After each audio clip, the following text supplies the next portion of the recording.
Hello students, कैसे हो? Revision चल रहे हैं। आर्चीबैक्टीरिया बता दिया था, आप सब लोग पढ़ लिए होगे। आर्चीबैक्टीरिया नहीं पढ़े हो तो पढ़ो, उसको रिवीजन करो। नोट्स मैंने क्वेश्चन भी डाल दिया है, इस पर कुछ अपलोड कर दूंगा और उसको सॉल्व किया करो। नेक्स्ट टॉपिक मोनेरा का जो है वो है यू बैक्टीरिया। बताया था 7 है ग्रुप्स इनके, उनमें से फर्स्ट आर्चीबैक्टीरिया था, मैंने डिस्कशन कर दिया था आर्चीबैक्टीरिया का। दूसरा यू बैक्टीरिया, इसको हम ट्रू बैक्टीरिया भी बोलते हैं। हम जनरल भाषा में बोलते हैं ना कि बैक्टीरियल डिजीज है, बैक्टीरिया के यूज है, बैक्टीरिया के वो यूज हैं, या बैक्टीरिया के ये हार्मफुल इम्फेक्ट है, वो सब बैक्टीरिया, उसको हम यू बैक्टीरिया बोलते हैं एक्चुअल में। जैसे डिजीज हो जाती है, एग्जाम्पल के तौर पर टीबी हो गया, कॉलरा हो गया, ये जितने होते हैं बैक्टीरियल डिजीज होते हैं, ये यू बैक्टीरिया के कारण होते हैं, हम इनको यू बैक्टीरिया बोलते हैं। एक्चुअल में यू बैक्टीरिया को अगर देखा जाए तो आर्चीबैक्टीरिया से इनमें कुछ सिमिलरिटी और कुछ डिससिमिलरिटी होती है। अब सिमिलरिटी क्या क्या है, डिससिमिलरिटी क्या क्या है, पहले हम यू बैक्टीरिया को पढ़ लेते हैं, फिर आर्चीबैक्टीरिया से कंपेयर कर लेंगे थोड़ा सा। यू बैक्टीरिया का पहले स्टडी करते हैं, यू बैक्टीरिया है क्या। एक्चुअल में यू बैक्टीरिया को सबसे पहले डिस्कवर करने का काम, या यू बैक्टीरिया को सबसे पहले जो खोजा था साइंटिस्ट का नाम था ए.वी. ल्यूवेनहॉक। ए.वी.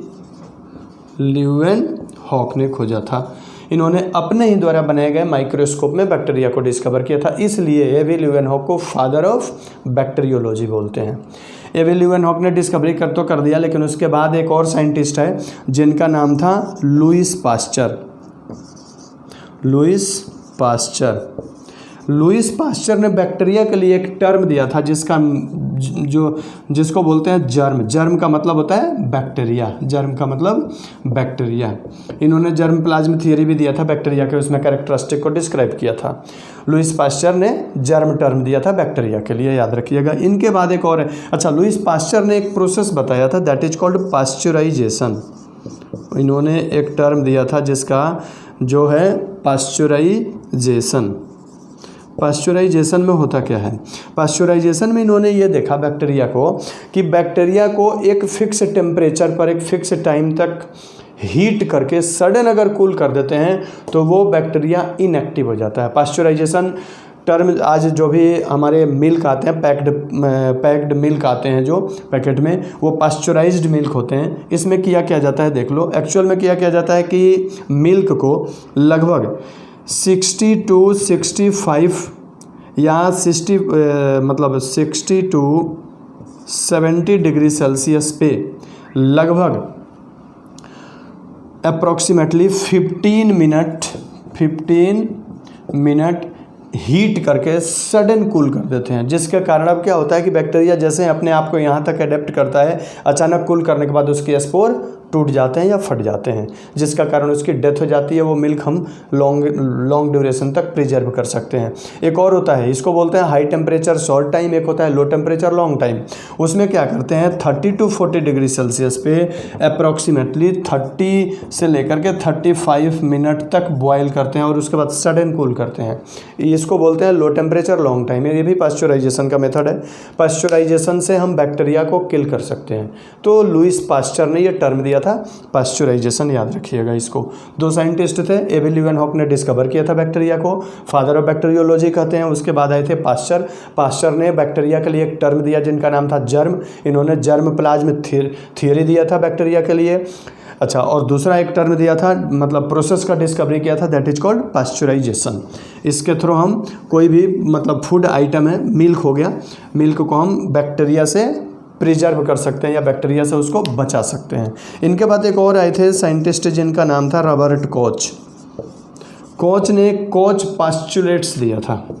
इन्होंने कोच पास्चुलेट्स दिया था।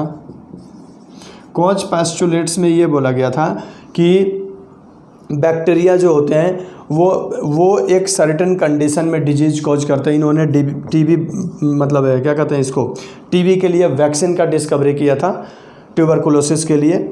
इसके अलावा मतलब क्या कहते हैं इन्होंने टीबी के अलावा एंथ्रेक्स था, एंथ्रेक्स पे भी वर्कआउट किया था इन्होंने। टीबी के लिए मेनली इन्होंने वैक्सीनेशन का काम किया था रॉबर्ट कोच ने। कोच पास्चुलेट्स दिया था बैक्टीरिया के लिए, ये याद रखिएगा। ये मेन 2-3 साइंटिस्ट है जो बैक्टीरिया से रिलेटेड हैं, पूछे जाते हैं इनको। एक्चुअल में बैक्टीरिया पाए कहाँ जाते हैं ये देखते हैं। इनको बोलते हैं अकरेंस।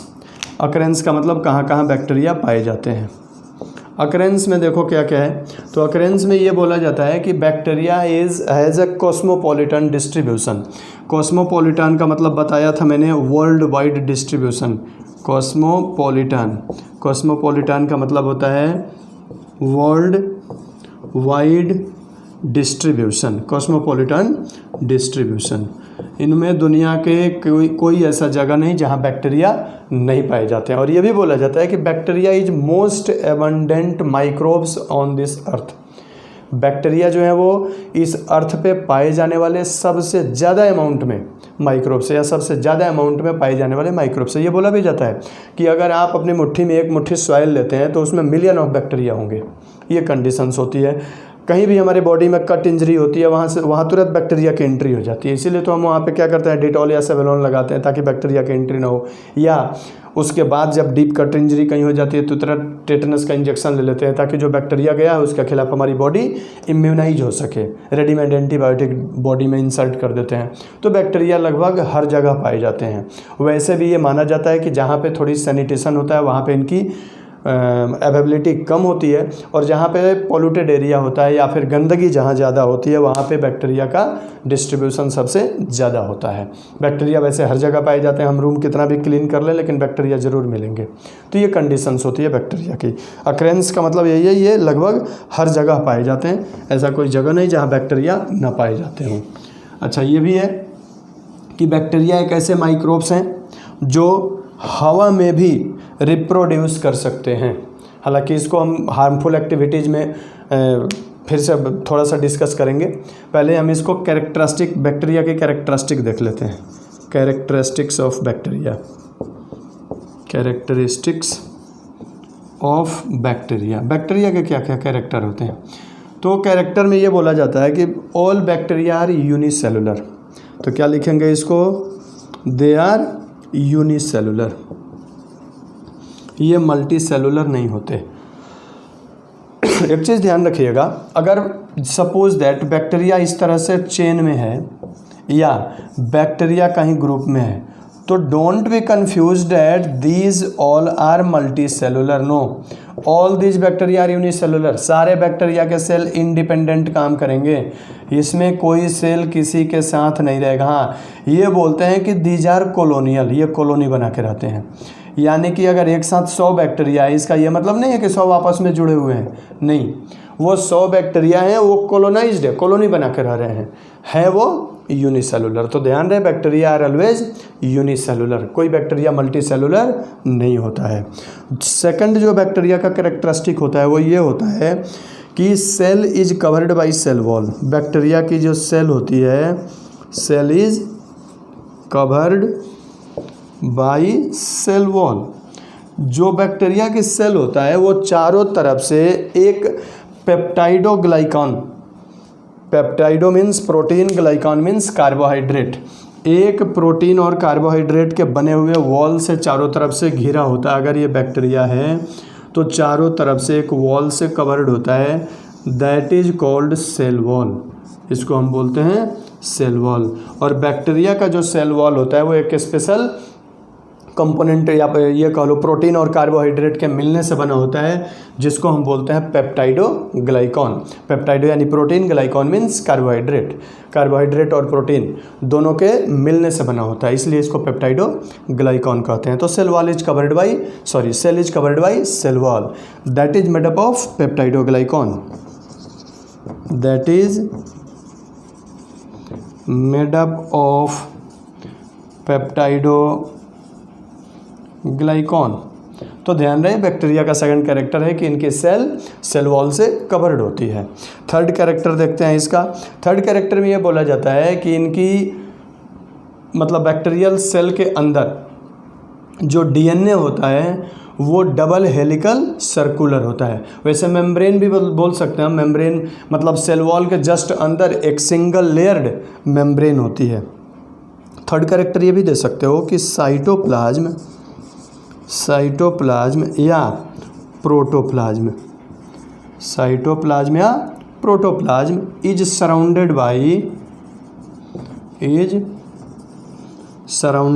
बाय प्लाज्मा मेम्ब्रेन, इसकी साइटोप्लाज्म या प्रोटोप्लाज्म किससे घिरी होती है?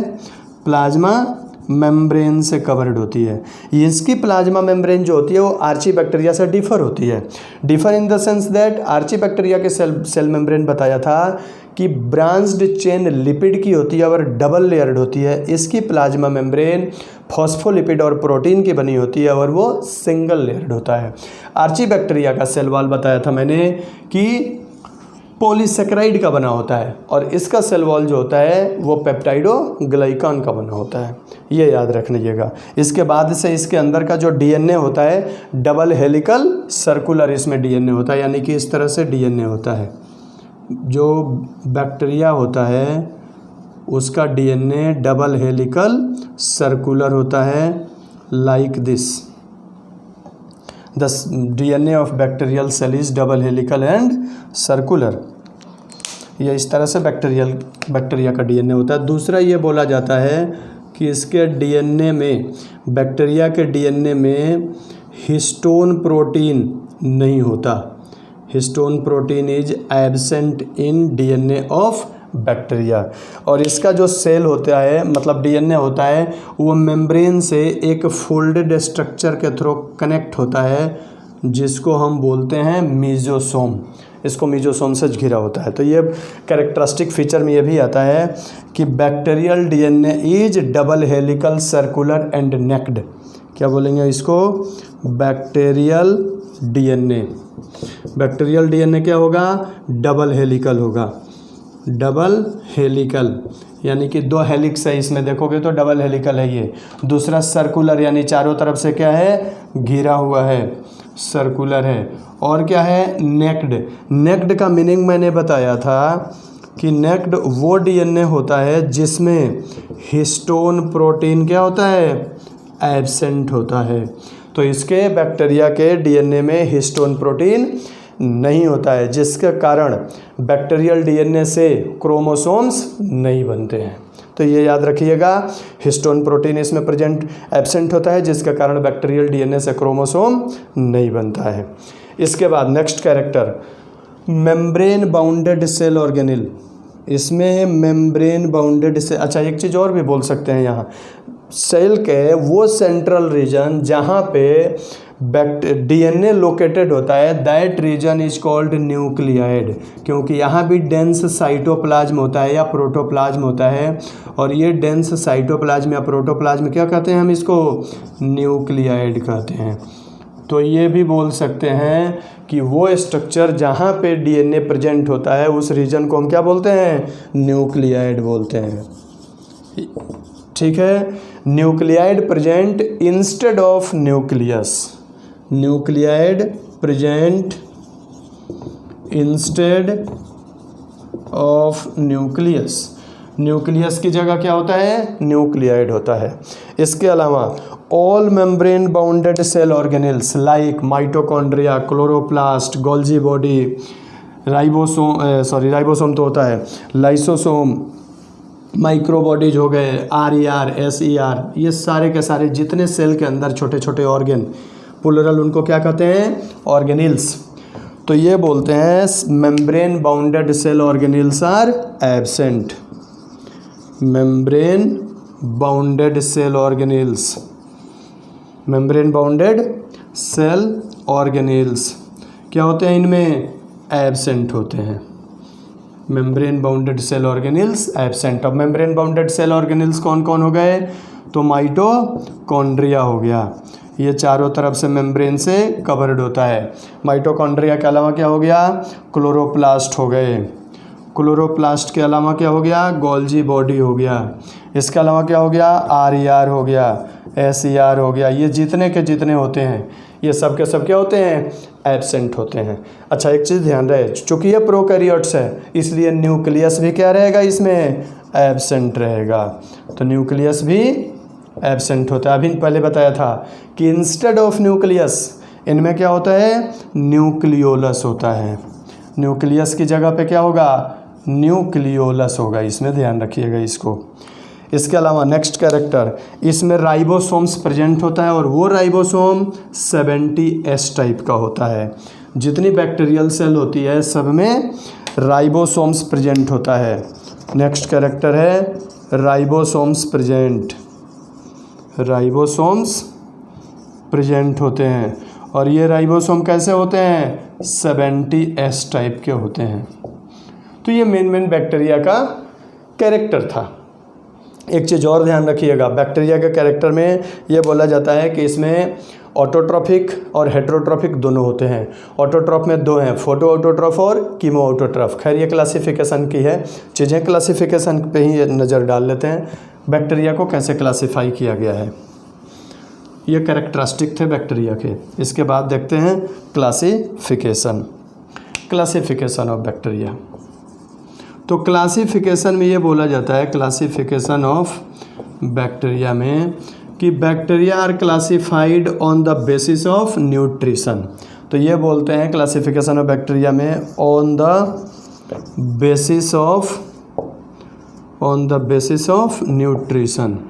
अगर हम न्यूट्रिशन की बात करें तो न्यूट्रिशन के आधार पर बैक्टीरिया के देखो कौन कौन से टाइप्स हैं। न्यूट्रिशन के आधार पर बैक्टीरिया दो हो गए। वो बैक्टीरिया जो अपना खुद फूड प्रिपेयर करते हैं, that bacteria is called autotrophic. Auto means self, trophs means dependent, hence it is called autotrophic. और सेल्फ डिपेंडेंट बैक्टीरिया, इसको क्या बोलेंगे? Self dependent bacteria. अब ये सेल्फ डिपेंडेंट बैक्टीरिया दो तरीके से रहेंगे। कुछ ऐसे होते हैं जो फोटोसिंथेसिस करते हैं, that bacteria are called photoautotrophs. ये क्या करते हैं? फोटोसिंथेसिस करेंगे ये बैक्टीरिया।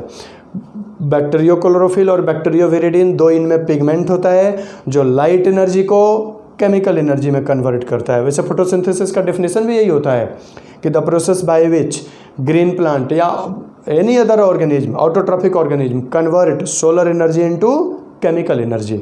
सोलर एनर्जी का कन्वर्जन होता है किसमें? केमिकल एनर्जी में। उनको बोलते हैं फोटो ऑटोट्रॉप्स। और दूसरे ऐसे होते हैं जो केमिकल को स्प्लिट करके, ब्रेक डाउन करके एनर्जी लेते हैं, that are called chemoautotrophs. इनको क्या बोलेंगे हम? Chemoautotrophs. ये क्या करेंगे? केमिकल से एनर्जी लेंगे। अब कीमो ऑटोट्रॉप्स दो तरीके के होते हैं। Some bacteria split organic chemical to obtain energy, that bacteria are called chemoorganotrophs. Some bacteria split inorganic compound to obtain energy, that bacteria are called chemolithotrophs. तो ये दो कंडीशन हो गए। इसके कौन कौन हो गए? chemoorganotrophs. These bacteria split organic compound. Second one is chemolithotrophs. These bacteria split inorganic compound, जैसे नाइट्रीफाइंग बैक्टीरिया, इसमें CO2 बैक्टीरिया हो गए। कई ऐसे कंडीशन है बैक्टीरिया के। ऑटोट्रॉफिक के बाद second one is heterotrophic. Heteros means होता है different, heterotrophic, trophs means dependent. These bacteria depend upon other organism for their food are called heterotrophic bacteria. Heterotrophic bacteria are divided into three categories. Some bacteria obtain their food from other living organisms that are called parasites, fungi की तरह। Some bacteria obtain their food from dead and decaying material that are called saprophytes. While some other bacteria live in body of other organism and take their food from that organism and also beneficial for that organism. इसमें क्या होगा? इसको symbiotic बोलते हैं। इसमें क्या होगा कि बैक्टीरिया किसी दूसरे ऑर्गेनिज्म की बॉडी में रहेगा, कुछ उससे फूड लेगा, बदले में उसको कुछ फ़ायदा देगा। एग्जाम्पल के तौर पे, इसके एग्जाम्पल के तौर पे हम लोग बोल सकते हैं हमारी बॉडी में एक होता है ई कोलाई, उसका पूरा नाम है एस्चेरिचिया कोलाई। ये हमारे इंटेस्टाइन में होता है, लार्ज इंटेस्टाइन के कोलन में होता है। ये क्या करता है? तो जो हम सेलुलोज खाते हैं, जैसे पालक खा लिए, ग्रीन लीफी वेजिटेबल या सैलेड खाते हैं, उन सैलेड को ये क्या करता है? उसके सेलुलोज को डाइजेस्ट करता है, क्योंकि हमारे बॉडी में सेलुलोज को डाइजेस्ट करने वाले एंजाइम का नाम है सेलुलेज हमारी बॉडी में नहीं होता। ये बैक्टीरिया क्या करेगा? उस सेलुलोज को सेलुलोज की सहायता से तोड़ेगा, इस बैक्टीरिया में सेलुलोज रिलीज होता है और तोड़ेगा तो बदले में क्या करेगा कि कुछ ग्लूकोज लेगा, चूंकि सेलुलोज टूटेगा तो ग्लूकोज में टूटेगा, तो ये क्या करेगा हमारे सेलुलोज को डाइजेस्ट करके कुछ सेलुलोज से ग्लूकोज लेगा और बदले में हमारे बॉडी को सेलुलोज डाइजेस्ट करके देगा। कुछ ऐसे भी हैं विटामिन B12 को सिंथेसिस करते हैं बैक्टीरिया। इसके अलावा नाइट्रोजन फिक्सिंग बैक्टीरिया है राइजोबियम क्या करता है, रूट नोड्यूल्स में रहता है। अब प्लांट से फूड लेगा, बदले में प्लांट को क्या करेगा, नाइट्रोजन फिक्स करके देगा। Hence these are called symbiotic bacteria. तो न्यूट्रिशन के आधार पर बैक्टीरिया के मेनली ब्रॉडली दो कैटेगरीज है, autotrophics and heterotrophic. Autotrophic self dependent, heterotrophic depend upon other bacteria. Autotrophics are further divided into two categories, photoautotrophs, chemoautotrophs. Photoautotrophs synthesize their food by the process of photosynthesis. आगे discuss करेंगे bacterial photosynthesis are non oxygenic और anoxygenic because they use H2S instead of H2O as a hydrogen donor. Hydrogen donor के रूप में ये क्या करते हैं, यूज H2S का यूज करते हैं, H2O का यूज नहीं करते हैं। इसलिए बैक्टीरिया फोटोसिंथेसिस तो करता है, ग्लूकोज तो बनेगा, लेकिन ऑक्सीजन का प्रोडक्शन नहीं करता, इसलिए इसको नॉन ऑक्सीजेनिक फोटोसिंथेसिस कहते हैं। कीमोऑटोट्रॉफ्स में क्या है कि इसमें एक डायरेक्ट केमिकल को तोड़ेगा, ऑर्गेनिक केमिकल को तोड़ेगा, जैसे आयरन आयरन कर रहे हैं, इसमें आयरन नहीं आएगा, इसमें तो कुछ CO2 बैक्टीरिया आते हैं, CO2 को तोड़ते हैं। कीमोऑटोट्रॉफ्स कीमोलिथोट्रॉफ्स है, ये इनऑर्गेनिक को तोड़ेंगे, इसमें आएंगे iron bacteria, sulphur bacteria, nitrogen bacteria, nitrifying bacteria, कई सारे आते हैं इसमें बैक्टीरिया। पैरासाइट्स जब भी होगा तो या तो ये प्लांट में डिजीज कॉज करेगा या तो एनिमल में डिजीज कॉज करेगा। सेप्रोफाइट्स जो होगा डेड और डिकेइंग से लेगा, इसको डिकम्पोजर कहते हैं, ध्यान रहे। Saprophytes are also called decomposer. अच्छा, मैंने एक चीज़ ध्यान रखिएगा, मैंने बताया था कि इस अर्थ पे सिर्फ दो ही डिकम्पोजर में है, एक बैक्टीरिया, दूसरे फंजाई। ये इन दोनों को छोड़ के बाकी कोई भी माइक्रोब्स डिकम्पोजर का काम नहीं करता है। डिकम्पोजिशन जब भी करेंगे तो बैक्टीरिया और फंजाई करते हैं, ये डिकम्पोजिशन करते हैं दोनों के दोनों। तो बैक्टीरिया, वो बैक्टीरिया जो डेड, जैसे प्लांट के डेड पार्ट को या कोई डेड बॉडी ऑफ एनिमल हो गया उसको डिकम्पोज करने का काम करते हैं, उनको हम सेप्रोफाइट्स कहते हैं। तो ये on the basis of nutrition था बैक्टीरिया का क्लासिफिकेशन। इसके बाद है on the basis of structure. On the basis of structure, structure के आधार पर बैक्टीरिया का क्लासिफिकेशन देखो क्या है। तो स्ट्रक्चर के आधार पर अगर हम बैक्टीरिया का क्लासिफिकेशन करते हैं तो उसमें देखो क्या है, इसको ये बोलते हैं on the basis of structure. On the basis of structure, structure के आधार पर देखो बैक्टीरिया के कौन कौन से क्लासिफिकेशन है। स्ट्रक्चर के आधार पर फर्स्ट जो है उसको बोलते हैं हम राउंड बैक्टीरिया। फर्स्ट जो है वो है राउंड, या इसी को हम क्या बोलते हैं, स्फेरिकल बैक्टीरिया। जो राउंड और स्फेरिकल बैक्टीरिया होता है उसके लिए एक टर्म देते हैं, दैट इज कॉल्ड कोकस। जो राउंड या स्फेरिकल बैक्टीरिया होता है उसको हम क्या बोलते हैं, कोकस बोलते हैं। अब ये कोकस अगर अकेला है, सिंगल है, तो उसको बोलेंगे हम मोनोकोकस। अगर ये कोकस सिंगल है, सिंगल कोकस है, सिंगल कोकस, तो सिंगल कोकस को हम क्या बोलेंगे, मोनोकोकस। मोनोकोकस, ये जैसे मोनोकोकस का ये डायग्राम हो गया, सिंगल कोकस है ये, ठीक है, मोनोकोकस। कई बार क्या होता है, ये कोकस पेयर में होता है, उसको बोलते हैं कोकस इन पेयर। कोकस इन पेयर, अगर पेयर में है तो उसको बोलेंगे हम डिप्लोकोकस। Diplococcus, diplococcus. इसमें कैसे रहेगा, तो एक और इसके साथ रहेगा, पेयर में रहते हैं ये, इनको हम बोलेंगे डिप्लोकोकस। कई बार कोकस क्या होता है कि चेन बना लेता है, तो उसको बोलते हैं कोकस इन चेन। कोकस इन चेन, अगर चेन में है तो उस कोकस को हम बोलते हैं स्ट्रिप्टोकोकस। स्ट्रिप्टोकोकस, स्ट्रिप्टोकोकस का देखो कैसे होगा, यहाँ चेन बना देता हूँ मैं स्ट्रिप्टोकोकस का, ये स्ट्रिप्टोकोकस के चेन हो गए। यानी कि कोई फिक्स नहीं है, 2, 4, 5, 10, 20, 50, 100, 1000 के भी चेन बना लेंगे, इनकी कोई गारंटी नहीं है, तो इनको बोलेंगे स्ट्रिप्टोकोकस। कई बार क्या होता है कि ये ग्रुप में आ जाते हैं, तो उसको बोलते हैं कोकस, कोकस इन ग्रुप। अगर ये ग्रुप में है तो उस तरह के कोकस को हम बोलते हैं स्टेफाइलोकोकस। कोकस अगर ग्रुप में है तो उसको बोलेंगे स्टेफाइलोकोकस। ठीक है, अब ये स्टेफाइलोकोकस क्या होगा, तो ग्रुप बना लेगा इस तरह से, एक साथ ये झुंड में पाए जाते हैं, तो उस तरह के कोकस को हम बोलेंगे स्टेफाइलोकोकस। कई बार कोकस क्या होता है कि क्यूब बना लेते हैं, इसी तरह से इतने ज़्यादा बल्क में होते हैं कि क्यूब बना लेते हैं, तो उसको सार्सिनी बोलते हैं। एक और होता है जिसमें कोकस 4 कोकस रहेगा, 4 कोकस, जैसे 2 होता है, यही लिखना चाहिए था, चलो कोई बात नहीं। 4 कोकस, 4 कोकस को हम बोलते हैं टेट्राकोकस, टेट्राकोकस। इसमें क्या होगा, 4 कोकस एक साथ रहेगा, 4 कोकस एक साथ रहेगा, तो उसको बोलेंगे हम टेट्राकोकस। और कई बार कोकस क्यूब शेप में आ जाता है। अब क्यूब यहाँ 3 डायमेंशनल बना नहीं सकते डायग्राम, नाम लिख देता हूँ, तो उसको बोलते हैं कोकस इन क्यूब। तो जब क्यूब में रहेगा तो उसको बोलेंगे सार्सिनी, उसको बोलेंगे सार्सिनी, सार्सिनी बोलते हैं उसको। 3D बना नहीं सकते। तो on the basis of structure के आधार पर देखेंगे, तो स्ट्रक्चर के आधार पर सबसे फर्स्ट जो था वो था राउंड या स्फेरिकल बैक्टीरिया।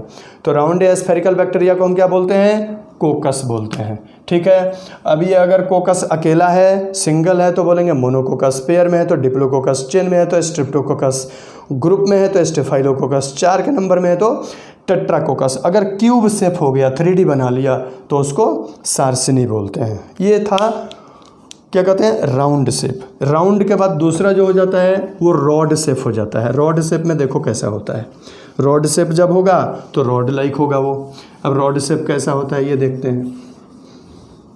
रॉड शेप जो बैक्टीरिया होता है उसको देखते हैं। Second one is rod shaped, rod shaped bacteria को हम बोलते हैं बैसिलस। जैसे बताया था अभी, राउंड बैक्टीरिया को क्या कहते हैं हम, कोकस, वैसे रॉड शेप्ड बैक्टीरिया को क्या बोलते हैं हम, बैसिलस। अब देखो ये बैसिलस, अगर ये बैसिलस अकेला है, सिंगल बैसिलस है, सिंगल बैसिलस है, तो जैसे उसमें मोनोकोकस था वैसे इसको मोनोबैसिलस बोलते हैं, या सिर्फ आप बैसिलस बोल सकते हैं, इसको सिर्फ बैसिलस बोल सकते हैं। इसमें भी बैसिलस क्या हो जाता है, पेयर में, मतलब क्या कहते हैं, हाँ पेयर में हो जाता है, या 2 की संख्या में हो जाता है।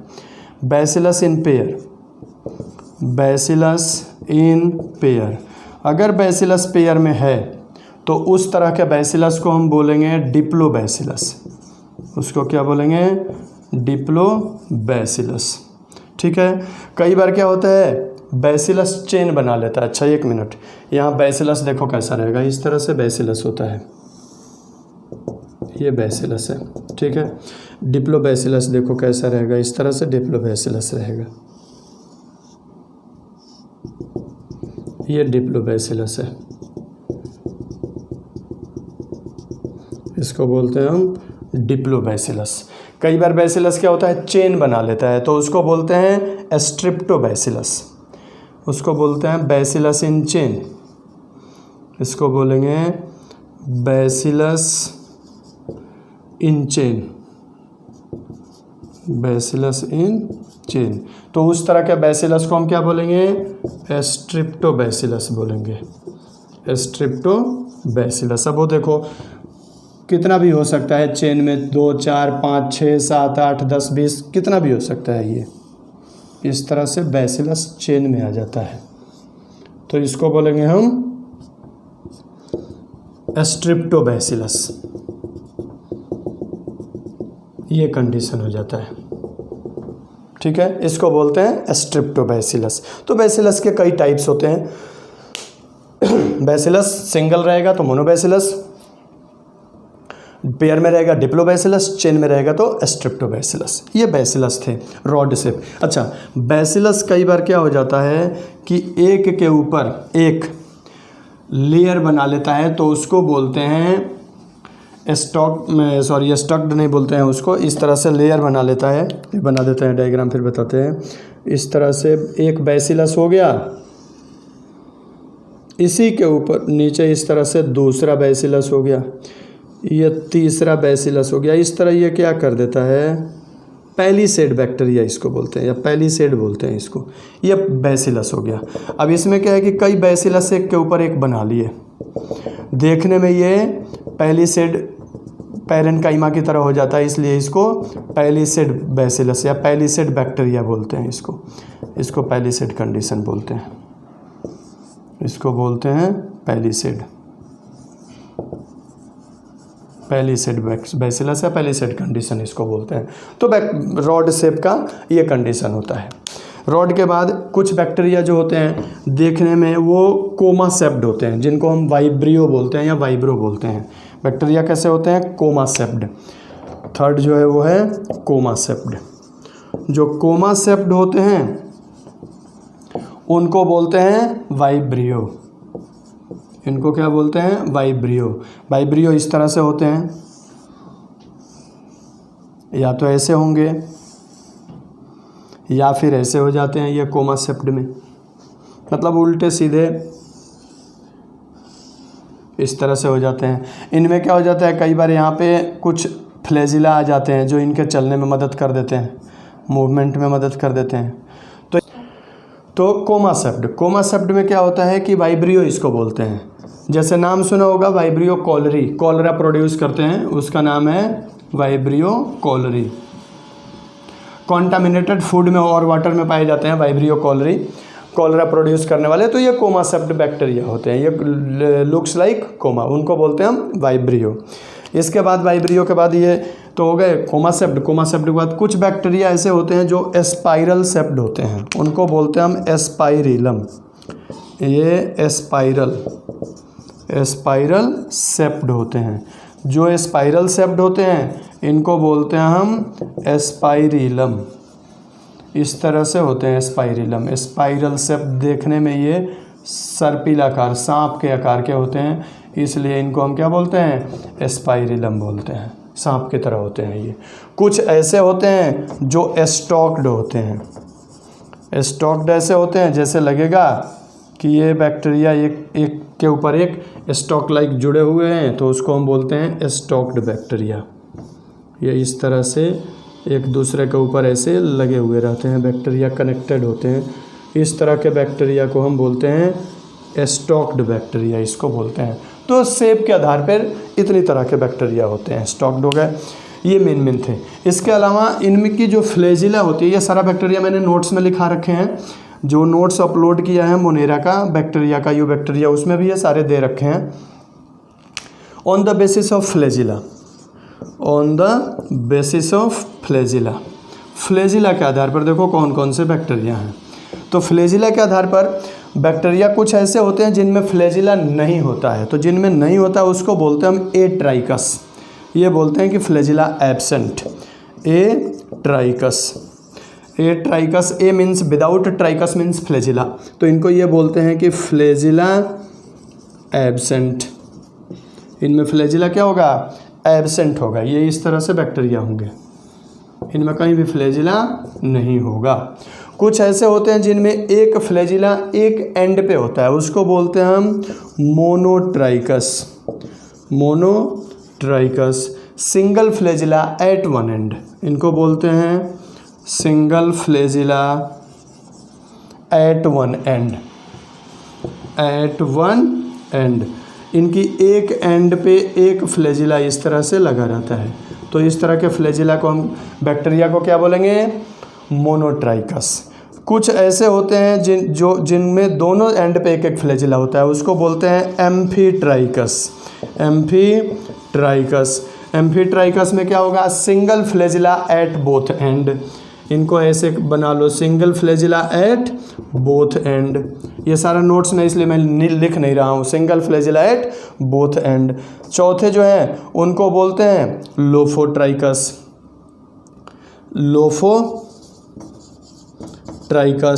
अब लोफोट्राइकस में देखो क्या होता है, लोफोट्राइकस में क्या होगा, ग्रुप ऑफ फ्लैजिला,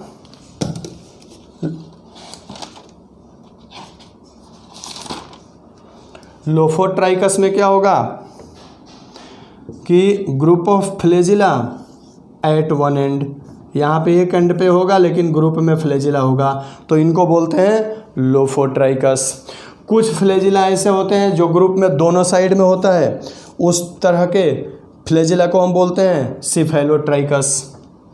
इनको बोलेंगे सिफेलोट्राइकस। अब सिफेलोट्राइकस में क्या होगा कि ग्रुप में फ्लैजिला दोनों एंड पे रहेगा। यहाँ डायग्राम बना देते हैं, सिफेलोट्राइकस इस तरह से रहेगा, यहाँ भी ग्रुप में रहेगा फ्लैजिला, यहाँ भी रहेगा और इधर भी ग्रुप में रहेगा फ्लैजिला। इसको बोलते हैं हम सिफेलोट्राइकस। और कुछ ऐसे फ्लैजिला होते हैं, सॉरी बैक्टीरिया जिनमें पूरी बॉडी पे फ्लैजिला होता है, उनको बोलते हैं हम पेरिट्राइकस।